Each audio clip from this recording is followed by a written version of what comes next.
chummy space feline friends. I have got a creative writing one for you today. Welcome to my Bumble abode. I thought we could look at how to build a really good antagonist today. First of all, you might be asking, what is one? Will I need a doctor's prescription for it? Or will it go of its own accord? Or do I need to rub nettles on it? No, don't rub nettles on anything. Honestly, it'll hurt. According to the Oxford English Dictionary, an antagonist, I'm going to read it. An antagonist is a person who actively opposes or is hostile to someone or something. An adversary. It's the person that opposes the protagonist, the main character that drives your story. They might be an enemy or a rival or a competitor, a bully, someone or something that is evil. And it usually describes a person or an animal or a living thing. But it can also be a concept or something like a weather condition, perhaps a freak tidal wave that's going to engulf a city or a raging storm heading towards an island. I am going to concentrate on a living antagonist today. So it might be a person or people like Boggis, Bunce and Bean in Fantastic Mr. Fox, but it also might be a creature like Shere Khan from the Jungle Book.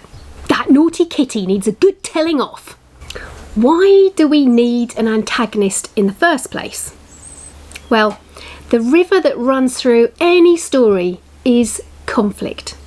Whether it's the ugly duckling's desire to be beautiful or Harry Potter's, entire life. A struggle or conflict will give your story soul. It drives the story forward and it gives your character something to do, something gritty to get his teeth into. It's a pretty boring story if everything is lovely and there's nothing to do except smell flowers and bake scones. Here are my top tips for writing a good antagonist. Relatability. Your reader needs to be able to relate to the villain. They might be nasty or bad or evil, but they also need to have some depth. They need to have that sort of hidden depth to their complex personality. Both your protagonist and your antagonist need to be relatable. Otherwise, your reader's just going to lose interest. As a reader, you really need to care about your characters. Motivation. What is your baddie's backstory? What made them bad or evil or nasty? Most baddies aren't born that way. Something usually happens to them along the way that changes their life or makes them think in a different way. You want your readers to love to hate this character, not just hate them and shut the book. Connection. The villain needs to have a strong connection to your hero. There needs to be an energy between them. Because if the protagonist just doesn't give a monkey's what the antagonist is up to, then there is no conflict. Each have to care about the other in a weird sort of way. Going back to Fantastic Mr. Fox, the three farmers, Boggis, Bunce and Bean, didn't want Mr. Fox to steal their chickens. They thought it was wrong and they would do anything in their power to stop him. However, Mr. Fox's motivation was that his family was starving and he was just trying to feed them in a fair way. The farmers had loads of chickens. He only wanted one, maybe every day or every few days. And that made the connection between them unwavering. Morality. Your enemy needs to believe that by doing whatever it is they are doing, they are in the right. Baddies don't behave in that way just because they feel like it on a whim. Either they are mad or they are acting in that way because they feel that it is truly the best course of action. In Hansel and Gretel, the witch catches the children stealing sweets from her house. In her mind, they've done wrong and they need to be punished. Fair dues. But what happened to that witch in her earlier life that made her think the correct course of action would be to imprison Hansel and then fatten him up so she could eat him, use Gretel for a slave? That's just not normal behaviour, certainly not on the Isle of Wight.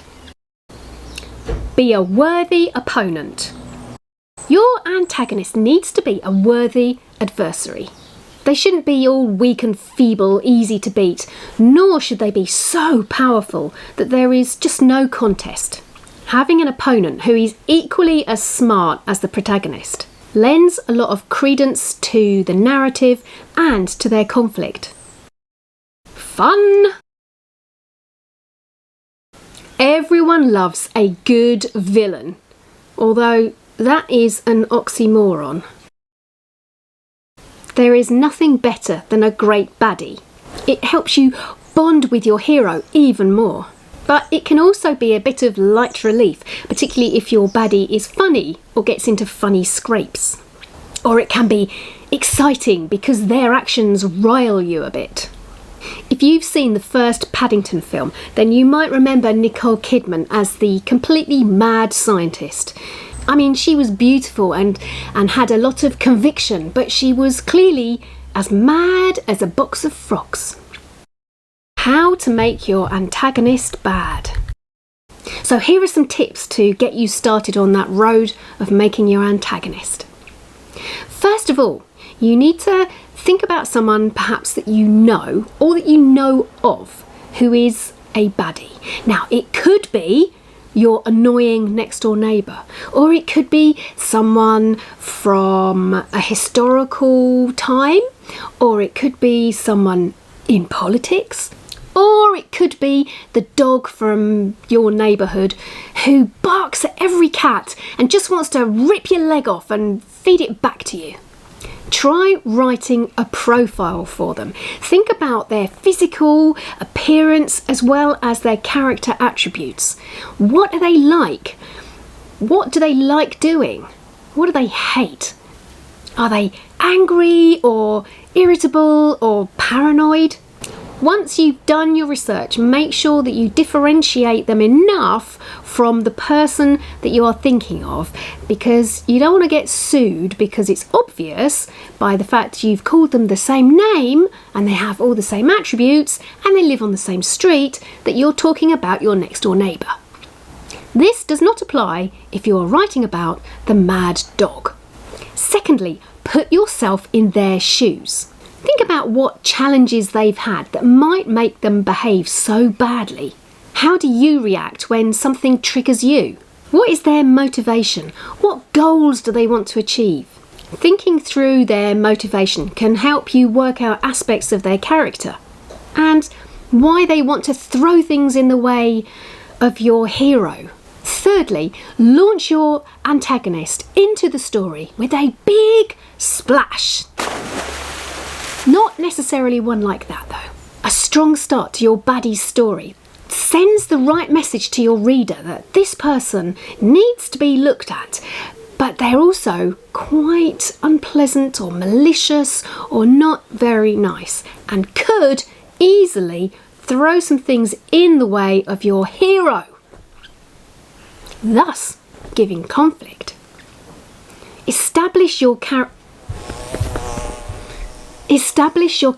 as the opposition to your hero. This should give you a flying start to your antagonist's character. But if you want a bit more support, check this out.